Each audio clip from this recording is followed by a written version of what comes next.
केवट हाथ जोड़ करके कहता रोता हुआ, नाथ आजू मैं काहे न पावा, नाथ आज मैं काहे न पावा, पावा पावा पावा पावा,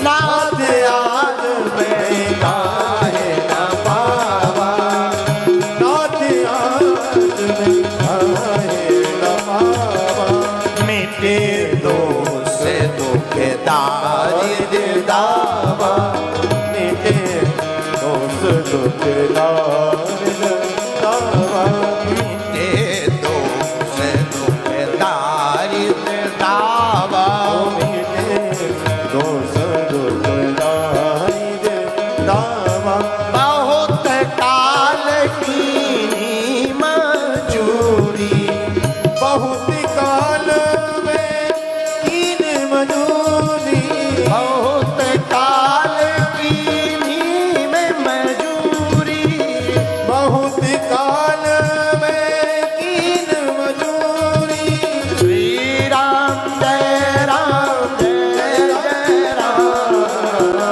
श्री राम जय राम जय जय राम, हाँ श्री राम जय राम जय जय राम, श्री राम जय राम जय जय राम, बोलो श्री राम जय राम जय जय राम, बोलो श्री राम जय राम जय जय राम, बोलो श्री राम जय राम जय जय राम। केवट कहता सरकार हमने आज क्या नहीं पा लिया, सब कुछ पा लिया, हमारे दुख दारिद्र दोष सब मिट गए। सरकार हम नहीं कुछ चाहिए। भगवान मुस्कुराकर अभय आशीर्वाद दिया भक्ति का, जाओ तुम्हारी भक्ति खूब बढ़े। केवट कहता सरकार फिरती बार मोही जो देवा, सो प्रसाद में सिर धरी लेवा।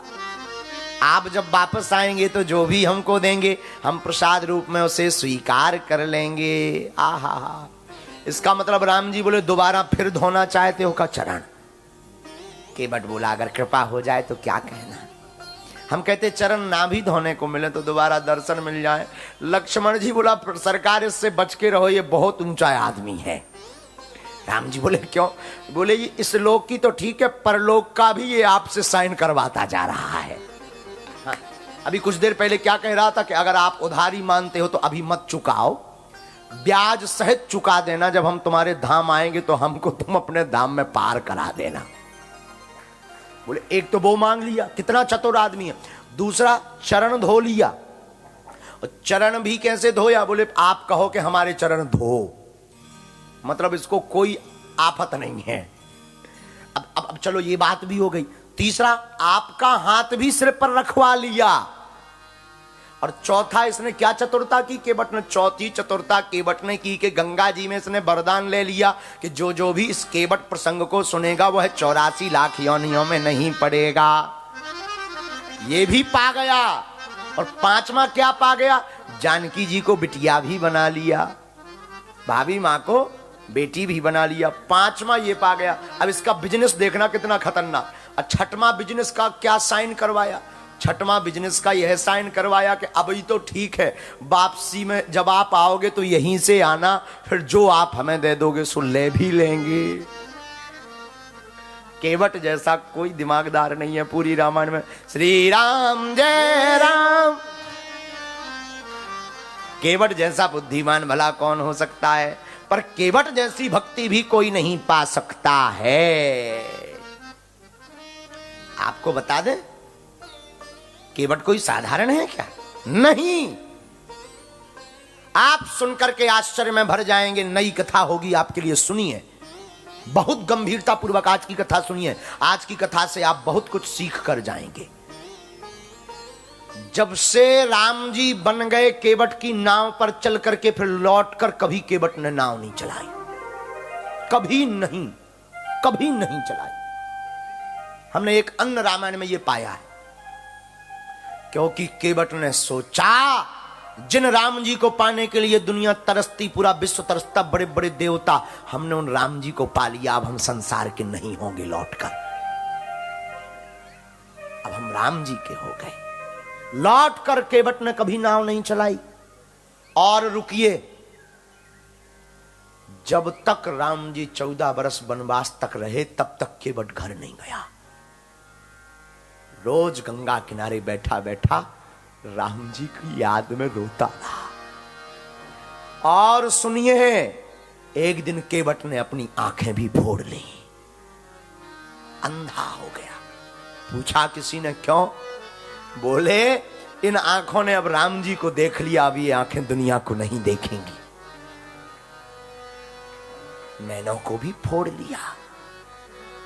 और आपको सुनकर आश्चर्य लगेगा, जब राम जी 14 बरस वनवास के बाद रावण का वध करके पुष्पक विमान से वापस आए तो केवट गंगा किनारे बैठा बैठा राम जी की याद में रो रहा था कि राम जी आएंगे।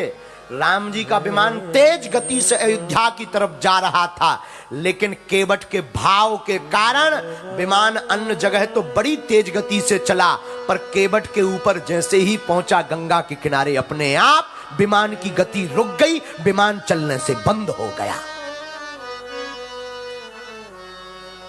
जो विमान में बैठे थे उन्होंने कहा क्या खामी आ गई, कौन सी खराबी हो गई विमान में? राम जी ने कहा कोई खराबी नहीं है विमान में, विमान तो ठीक है, नीचे हमारा भक्त 14 साल से केवट इंतजार कर रहा है। तब विमान नीचे उतरा और जैसे ही उतरा तो केवट पहचान गया राम जी आए हैं। आहा, केवट के दोनों नेत्र नहीं, राम जी को ढूंढता ढूंढता जाकर के चरणों को पकड़ लिया, सरकार आ गए। राम जी ने केवट को उठा करके गले से लगा लिया। ऐसा भक्त है केवट। केवट कोई साधारण भक्त नहीं, केवट बड़ा दृढ़वान भक्त है राम जी का, रामायण का। केवट का प्रसंग जो जो सुनता है ना, उसे राम जी की अविरल भक्ति की कृपा प्राप्त होती है।